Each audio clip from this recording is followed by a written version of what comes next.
Magandang araw sa inyo lahat at happy Sabat. Sabat po. Ngayon po, ang ating po pag-usapan po ay tungkol sa edukasyon ay walang halaga kung wala ang bigyan. Tama po ba? Okay. Ako po may sasabihin lang pong verse na malatag po sa 2 Timothy 3 verse 15 to 17.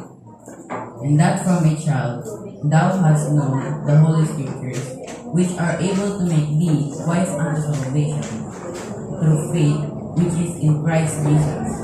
All Scripture is given by inspiration of God, and is profitable for doctrine, for reproof, for correction, and instruction in righteousness, that the man of God may be perfect, truly furnished unto all good works.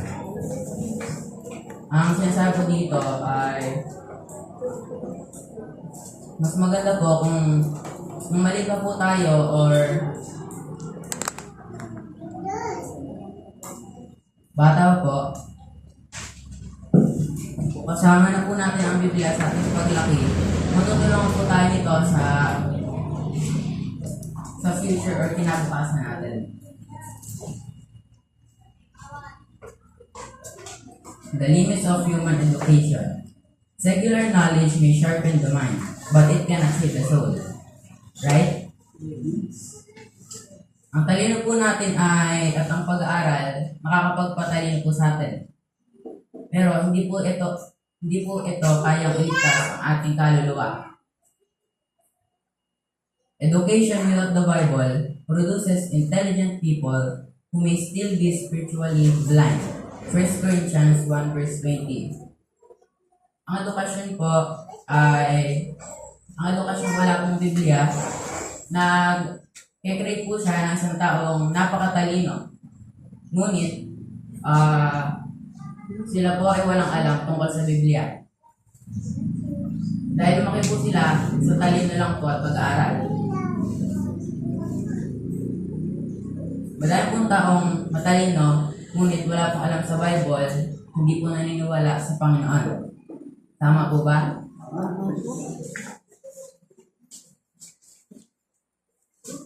Meron po itong example. A highly educated doctor can cure any diseases, but not sin. Ang doktor po, kahit gaano po siya kagaling, hindi niya po tayo maliligtas sa kasalanan natin.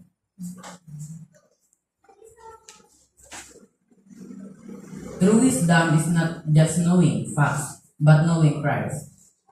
Proverbs 9 verse 10.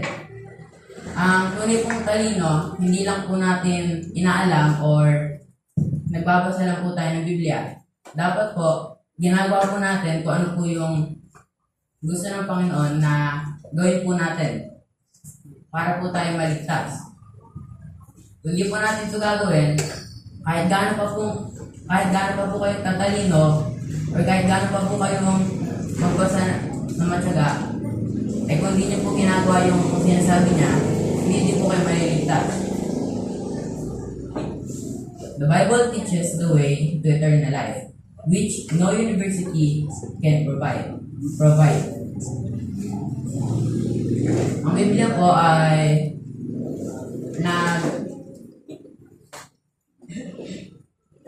pinapakita po kung saan po tayo mabubuhay ng habang buhay.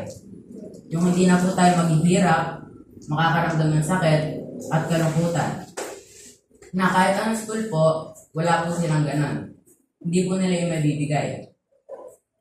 Anumang talino at degree, kung wala si Kristo, ay hungkag at walang saysay.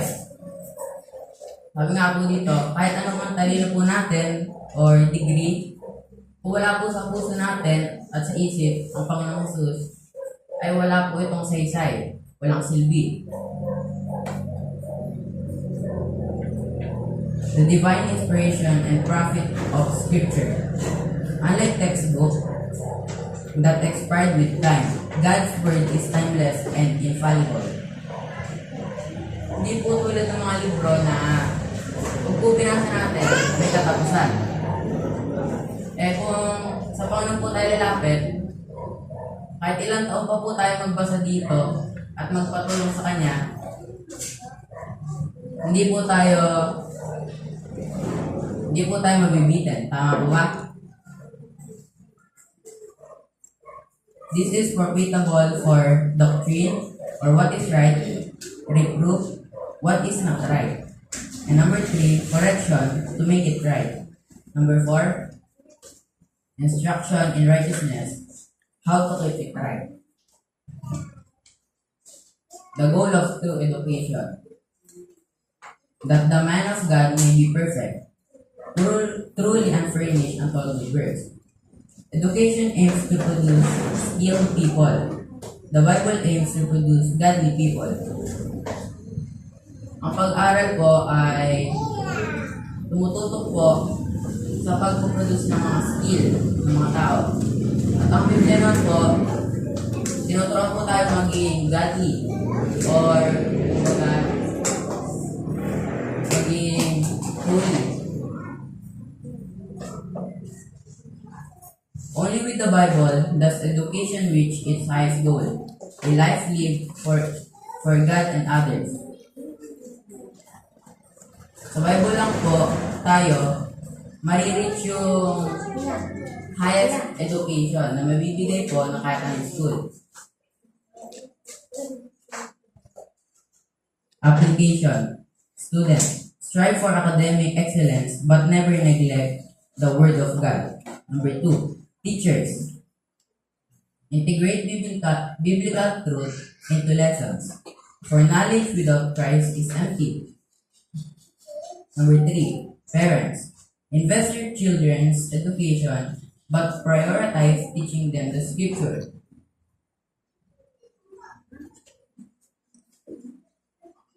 A diploma may open doors in this world, but only in the Bible opens the door to heaven.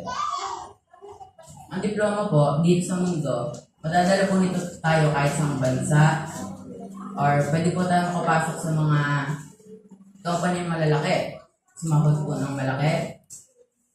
Pero, hindi po tayo nito madadala sa heaven. Kung hindi po, makakapagdala lang po sa atin sa langit, kundi ang Bible. Education without the Bible is like a lamp without light, impressive on the outside, but useless in the darkness. Ang education po ay na walang Bible or wala pong tinuturong Bible, para pong lampara na wala pong ilaw. Maganda po siya tingnan sa labas. Pero pag nilagay po natin sa dilim, may silbi po ba ito?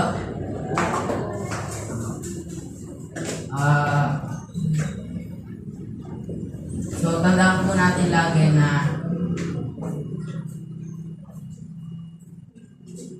huwag lang po tayo basta mag-aral or magbasa ng Biblia, kundi po, i-aim po natin na gawin po yung mga pinapagawa po sa atin ng Diyos upang tayo po yung madala sa langit na walang kamatayan, wala pong paghihirap, saka po wala po kayo mararamdaman na lungkot.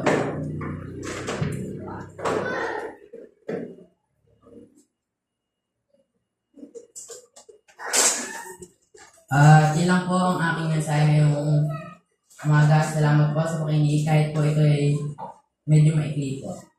Amen. Amen.